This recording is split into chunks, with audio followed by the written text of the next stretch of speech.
additional support through counseling, tutoring, financial assistance, transfer services, career advisement, and other services. EOP&S is located in the L Building, room 107, and is open Monday through Thursday, 8 a.m. to 6:30 p.m., and Friday, 8 a.m. to 4 p.m. For more information, call 626-585-7439 or go online and visit pasadena.edu/studentservices/EOPS.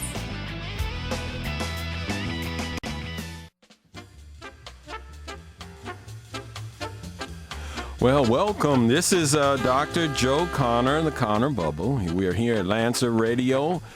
This sort of a rainy, drizzly Tuesday. I am glad that we're here because this is a good time to start our new week and new month where we're talking about financial matters, dealing with financial literacy, in fact. This program today and on Tuesday, we're going to be talking about different aspects of things that impact financial literacy. I brought in my little calculator here. We can do a little on-air calculations, the differences between, say, a student loan, if they keep it at 3% or so, and if it's doubled. We'll do little calculations later in the program, saying what will happen if you have say, just keep the numbers simple, say $1,000 loan, and you have it financed for let's say 5 years, and it's a 3%. What would happen if the rate on your student loan for that $1,000 doubles? What impact will that have on your monthly payments?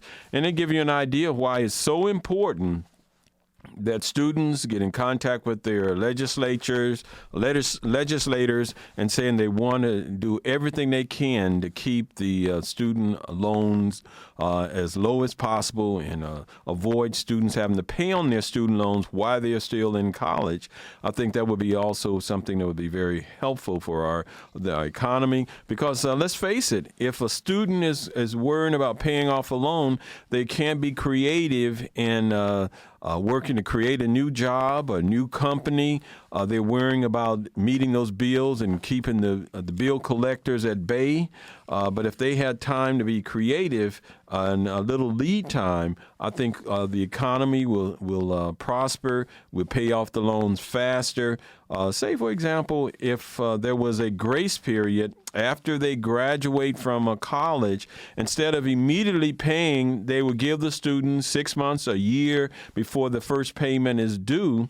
And then they will then have a payment plan set up so they can gradually pay it off faster, but give them a year to get under their belt without worrying about paying the loan off and focusing on getting a job, getting a good paying job, creating a business. And I think that might give them a chance to have a little breather. And then I think the society will be better for it. So we're going to be talking about different aspects. We're going to sort of ease into some of those discussions and talk about something I came across a week or so ago, browsing the internet. And I always like these sort of statistics on what is the top county and what the median income are in certain counties. And so there's a web service called Main Street. And I was looking at some of their information on where they are summarizing the data on the 2010 census, and they were talking about the top 15 counties in the United States, and about 5 of those counties are in the state of Maryland, and about 5 of those top 15 are in the state of Virginia, in terms of their median income and also in terms of the cost of the house in certain of these communities. And I think, to me, that's kind of stuff is kind of interesting. So I wouldn't remember it, but I just happen to have it written down on some of these things. So I want to go through in the different breaks, maybe go through 5 a break until we get through these top 5 counties.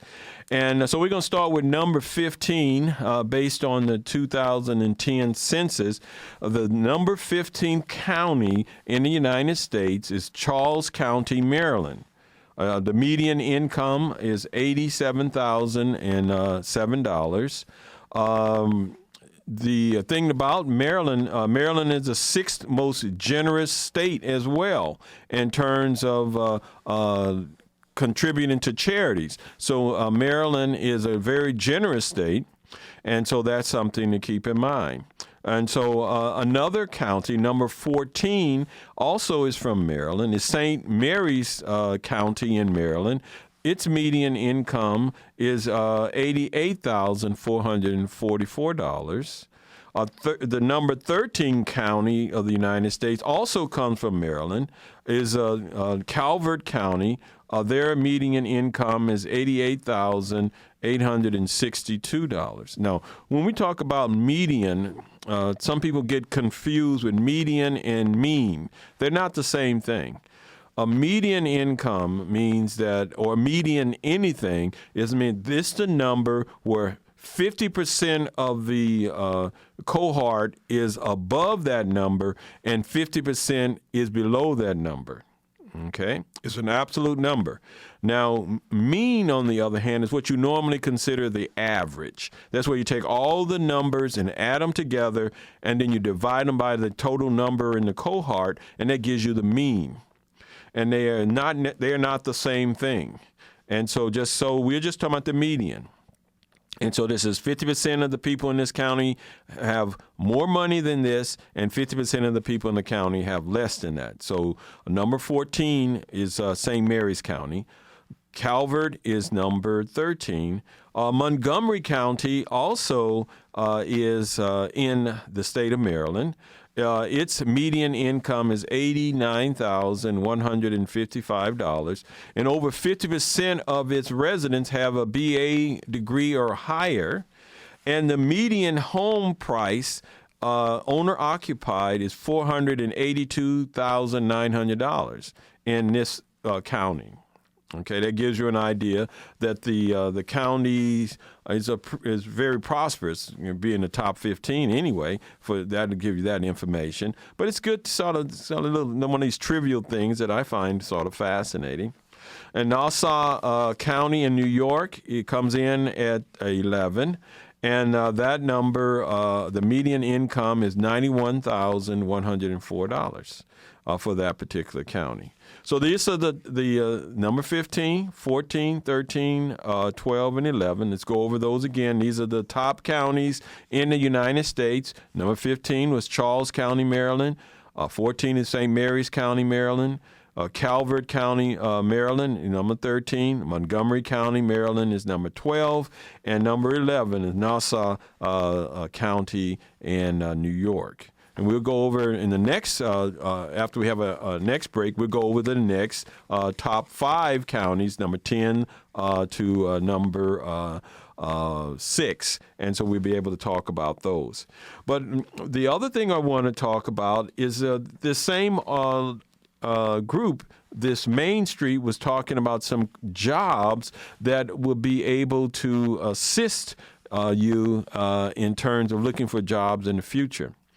And then, so we want to understand these are employment, but a thing you have to watch out for is having a job and having enough money to pay your bills. There's another thing altogether. One of the things that to keep in mind that most, when we're talking about this election year, and there's a lot of talk about small businesses and stuff like that, one of the things that this article was saying is that most small business owners make less than $200,000 a year.